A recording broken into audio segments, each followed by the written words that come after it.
The book of 2 Chronicles. Chapter 6 verse 1 to 42. Then said Solomon, The Lord hath said that he would dwell in the thick darkness. But I have built an house of habitation for thee, and a place for thy dwelling forever. And the king turned his face, and blessed the whole congregation of Israel, and all the congregation of Israel stood. And he said, Blessed be the Lord God of Israel, who hath with his hands fulfilled that which he spake with his mouth to my father David, saying, Since the day that I brought forth my people out of the land of Egypt, I chose no city among all the tribes of Israel to build an house in, that my name might be there, neither chose I any man to be a ruler over my people Israel. But I have chosen Jerusalem, that my name might be there, and have chosen David to be over my people Israel. Now it was in the heart of David my father to build an house for the name of the Lord God of Israel. But the Lord said to David my father, Forasmuch as it was in thine heart to build an house for my name, thou didst well in that it was in thine heart. Notwithstanding thou shalt not build the house, but thy son which shall come forth out of thy loins, he shall build the house for my name. The Lord therefore hath performed his word that he hath spoken, for I am risen up in the room of David my father,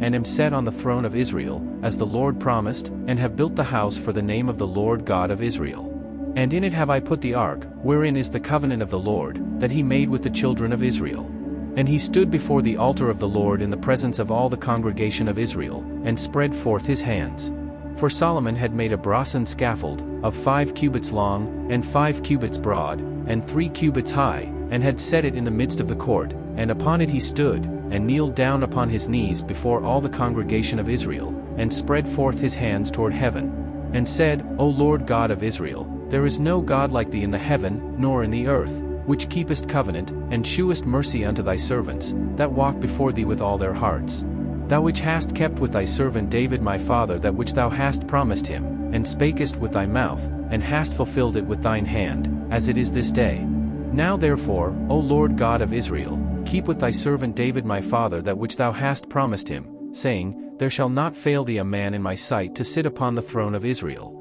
Yet so that thy children take heed to their way to walk in my law, as thou hast walked before me. Now then, O Lord God of Israel, let thy word be verified, which thou hast spoken unto thy servant David. But will God in very deed dwell with men on the earth? Behold, heaven and the heaven of heavens cannot contain thee, how much less this house which I have built. Have respect therefore to the prayer of thy servant, and to his supplication, O Lord my God, to hearken unto the cry and the prayer which thy servant prayeth before thee. That thine eyes may be open upon this house day and night, upon the place whereof thou hast said that thou wouldest put thy name there, to hearken unto the prayer which thy servant prayeth toward this place. Hearken therefore unto the supplications of thy servant, and of thy people Israel, which they shall make toward this place. Hear thou from thy dwelling place, even from heaven, and when thou hearest, forgive. If a man sin against his neighbor, and an oath be laid upon him to make him swear, and the oath come before thine altar in this house, then hear thou from heaven, and do, and judge thy servants, by requiting the wicked, by recompensing his way upon his own head, and by justifying the righteous, by giving him according to his righteousness. And if thy people Israel be put to the worse before the enemy, because they have sinned against thee, and shall return and confess thy name, and pray and make supplication before thee in this house, then hear thou from the heavens, and forgive the sin of thy people Israel, and bring them again unto the land which thou gavest to them and to their fathers. When the heaven is shut up, and there is no rain, because they have sinned against thee, yet if they pray toward this place, and confess thy name, and turn from their sin, when thou dost afflict them, then hear thou from heaven, and forgive the sin of thy servants, and of thy people Israel, when thou hast taught them the good way, wherein they should walk, and send rain upon thy land, which thou hast given unto thy people for an inheritance. If there be dearth in the land, if there be pestilence, if there be blasting, or mildew, locusts, or caterpillars, if their enemies besiege them in the cities of their land, whatsoever sore or whatsoever sickness there be,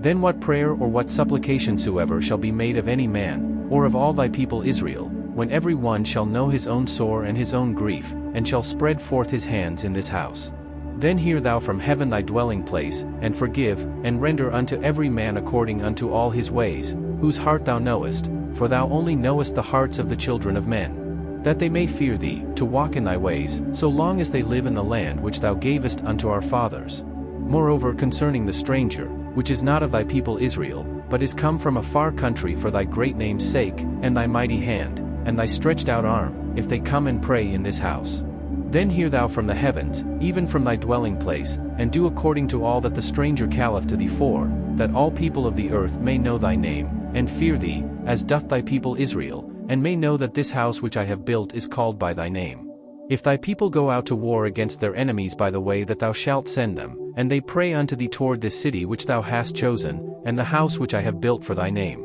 then hear thou from the heavens their prayer and their supplication, and maintain their cause. If they sin against thee, for there is no man which sinneth not, and thou be angry with them, and deliver them over before their enemies, and they carry them away captives unto a land far off or near. Yet if they bethink themselves in the land whither they are carried captive, and turn and pray unto thee in the land of their captivity, saying, We have sinned, we have done amiss, and have dealt wickedly. If they return to thee with all their heart and with all their soul in the land of their captivity, whither they have carried them captives, and pray toward their land, which thou gavest unto their fathers, and toward the city which thou hast chosen, and toward the house which I have built for thy name, then hear thou from the heavens, even from thy dwelling place, their prayer and their supplications, and maintain their cause, and forgive thy people which have sinned against thee. Now, my God, let, I beseech thee, thine eyes be open, and let thine ears be attent unto the prayer that is made in this place. Now therefore arise, O Lord God, into thy resting place, thou, and the ark of thy strength. Let thy priests, O Lord God, be clothed with salvation, and let thy saints rejoice in goodness. O Lord God, turn not away the face of thine anointed, remember the mercies of David thy servant.